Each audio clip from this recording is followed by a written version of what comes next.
Management and its function chapter में हम management के फंक्शन को पढ़ेंगे और मैनेजमेंट के रोल पर पढ़ेंगे, मैनेजमेंट के लेवल को समझेंगे और मैनेजमेंट स्किल्स क्या क्या हैं वो समझेंगे उनके, और मैनेजमेंट से संबंधित थ्योरीज क्या हैं और अप्रोचेस क्या है। अप्रोचेस मीन्स उपागम हिंदी शब्द है उसका, और पहलू भी कह सकते हैं। तो जो थ्योरीज और अप्रोचेस हैं वो है थ्योरी, सिस्टम थ्योरी है, एक केओस थ्योरी है, कंटिजेंसी अप्रोच है, एडमिनिस्ट्रेटिव थ्योरी है और ब्यूरोक्रेसी। इसके अलावा भी है, तो ये प्रमुख रखी हुई हैं यहाँ पे। और इसी प्रकार से मैनेजमेंट स्किल्स भी कई होती हैं। टॉप 10 होती हैं, टॉप 5 होती हैं, टॉप 6 रख सकते हो, टॉप 20 रख सकते हो। तो इसमें से जो प्रमुख रखी हुई हैं हमने, ये 5-7 रखी हुई हैं, जिसमें conceptual, human relation, technical, administrative और लीडरशिप। ओके, इसी हिसाब से लेवल ऑफ मैनेजमेंट के लेवल, तो ये तो लगभग कॉमन ऐसा ही होता है। ऑपरेशनल होता है लेवल मैनेजमेंट का, और मिडिल लेवल होता है, एक टॉप लेवल होता है।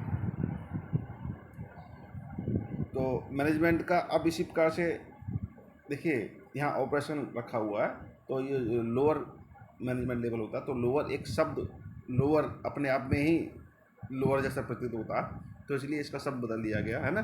तो ये ऑपरेशनल हो गया इसका, और फिर बाद में मिडिल हो जाता है, फिर टॉप लेवल हो जाता है। कई किताबों में आपको लोअर मैनेजमेंट देखने को मिलेगा।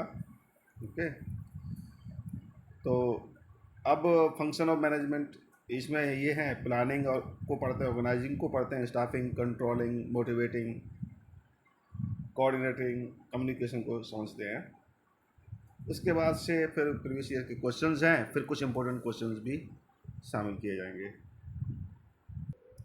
जो ब्यूरोक्रेसी की जो थ्योरी या अप्रोच दिया है वो मैक्स वेबर ने दिया है, और ये जो थ्योरी है वो एक आइडियल ऑर्गेनाइजेशन के सिस्टमेटिक जो फ्रेमवर्क है उसको प्राप्त करने के लिए ध्यान केंद्रित करता है।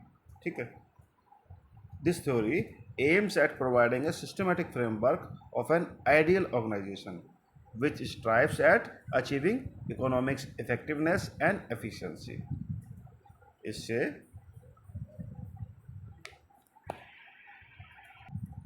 सिस्टम थ्योरी भी मॉडर्न मैनेजमेंट में काफ़ी प्रभावी है, मोस्ट प्रिवेलेंट है। और institutions are either considered to be an open or a close system. There is an interaction with the outside close system, there is okay outside environment in open system, whereas there is no such interaction in closed system. So open system, closed system. And organization is also a system as it comprises of machines, technologies, assets and humans. Close system कभी प्रभावित नहीं होता है external environment से, किंतु open system प्रभावित होता है। तो इस प्रकार से यह थ्योरी सिस्टम के रूप में एक ऑर्गेनाइजेशन का अध्ययन करती है। कौन सी? System theory. इसी प्रकार से केओस थ्योरी है। केओस थ्योरी गणितीय विज्ञान में इसकी जड़ों को तलाशने का प्रयास करती है। ठीक है, और मैनेजमेंट में इसको फिर अडॉप्ट किया जाता है। It treats organization as a system but it is complicated, non linear and dynamic. Non linear system implies that one variable is not affected by the change in other variable। एक scientific theory भी है, और ये tailors की theory कही जाती है। और उसी प्रकार से एडमिनिस्ट्रेटिव थ्योरी है, ये फेवल्स की थ्योरी कही जाती है। तो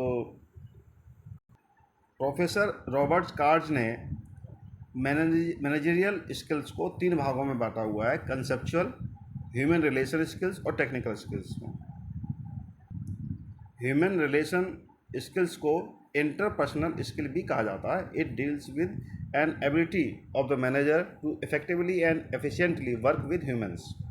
वहीं कंसेप्चुअल स्किल्स में ये क्या होता है? These skills induce the person to have vision about the organization as a whole. Conceptual skills are amalgamation of initiative, creative and analytical skills. Such skills help in identifying the source of cause of problem, thus enabling the managers to solve the problem for the entire organization। अब operation level जो management होता है वो करता क्या है, उसकी जिम्मेदारियां क्या हैं, रिस्पॉन्सिबिलिटीज़ क्या हैं, वो क्या करते हैं, एम्प्लॉयज़ को कार्य को देते हैं, ठीक है, एम्प्लॉयज़ को काम देते हैं, असाइन करते हैं, असाइन टास्क टू एम्प्लॉयज़, ठीक है, गाइड और सुपरवाइज करते हैं सबऑर्डिनेट्स ऑन डेली बेसिस, ठीक है। तो इस प्रकार से इनकी जिम्मेदारियां हैं। लोअर लेवल जो मैनेजर्स हैं वो एक्चुअल एग्जीक्यूटर्स होते हैं, hence they must acquire technical skills, having in charge of operations and executions they must know how to make their subordinates work on technical grounds.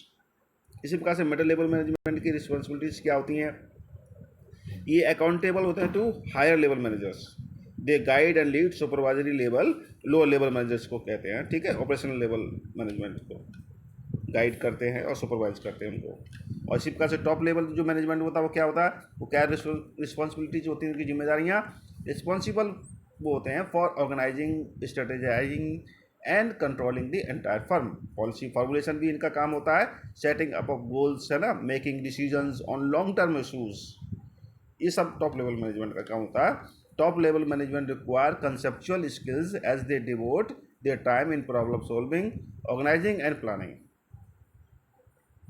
अब एक क्वेश्चन आया हुआ है कि क्रॉस कॉन्टैक्ट कम्युनिकेशन को किस अन्य रूप में भी जाना जाता है। इसमें ऑप्शन दिया हुआ है कि इंटरस्केलर कम्युनिकेशन है, एक्स्ट्रा ऑर्गेनाइजेशन कम्युनिकेशन है, या कंसील्ड कम्युनिकेशन है। तो इसका जो आंसर है वो है इंट्रास्केलर, इंटर नहीं, इंट्रास्केलर कम्युनिकेशन को भी क्रॉस कॉन्टैक्ट कम्युनिकेशन के रूप में जाना जाता है। दूसरा क्वेश्चन आया हुआ है कि दो लिस्ट दे रखी हैं और sales executive, branch manager, foreman है, प्रोडक्शन मैनेजर एक अलग लिस्ट में है और दूसरी लिस्ट में है टॉप मिडिल मैनेजमेंट, तो मतलब मैचिंग करनी है, middle management, lower management, operating force.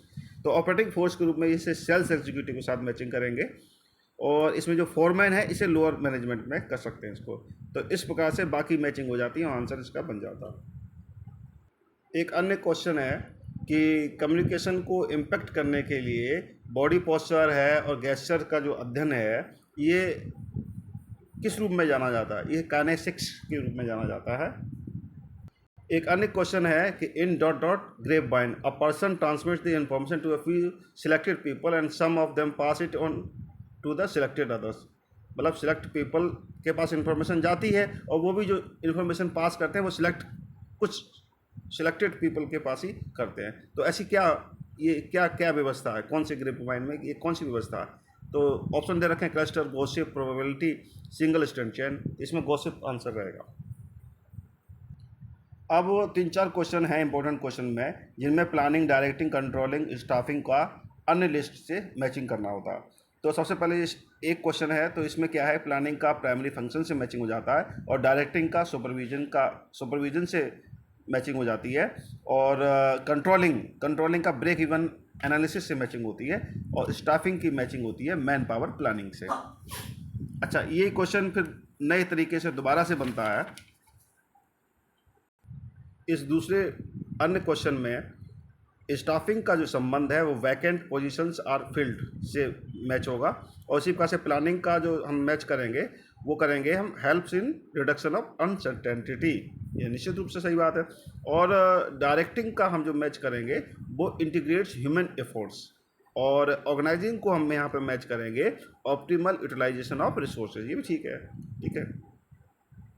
Functions of management से संबंधित इस प्रकार की मैचिंग में कई सारे क्वेश्चन हैं और यही शब्द हैं लगभग घूम करके। तो एक अन्य क्वेश्चन और देख लेते हैं। तो इसमें क्या है कि एक कंट्रोलिंग शब्द है, तो कंट्रोलिंग शब्द को हम इंश्योरिंग डिसिप्लिन एंड ऑर्डर से मैच करते हैं और प्लानिंग को हम इंटीग्रेशन एम्प्लॉयज़ एफर्ट से मैच करते हैं और डायरेक्टिंग को हम मैच करते हैं इंटीग्रेशन एम्प्लॉयज़ एफर्ट को हम करते हैं डायरेक्टिंग से और प्लानिंग को करते हैं हम प्रमोशन ऑफ इनोवेटिव आइडियाज से। ओके, इसी प्रकार से एक और रह जाता है क्योंकि 4 ऑप्शन होते हैं क्वेश्चन में। तो ऑर्गेनाइजिंग को हम clarity in working relationship, okay, इससे मैच करेंगे। और कोई क्वेश्चन हैं तो इस प्रकार से अगर थोड़े बहुत कर लेते हैं तो आ जाते हैं, लेकिन 4-5 क्वेश्चन और हैं इसी पैटर्न पर।